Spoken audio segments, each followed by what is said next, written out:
ঢাকার কেরানীগঞ্জের মনু ব্যাপারীর ঢাল এলাকা থেকে ৭৭,০০০ জাল টাকা সহ নজরুল ইসলাম নামে এক যুবককে আটক করেছে ঢাকা জেলা দক্ষিণ ডিবি পুলিশ।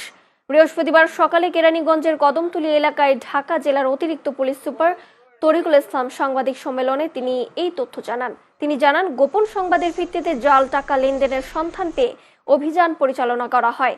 এ সময় পুলিশের উপস্থিতি টের পেয়ে পালিয়ে যাওয়ার সময় একজনকে জাল টাকা সহ আটক করা হয়। আটককৃত নজরুল ইসলামের বিরুদ্ধে রাজধানী সহ দেশের বিভিন্ন থানায় ৭টি মামলা রয়েছে। কিছু অসাধু চক্র মার্কেটে জাল টাকা ছড়িয়ে দেওয়ার জন্য তৎপর থাকে।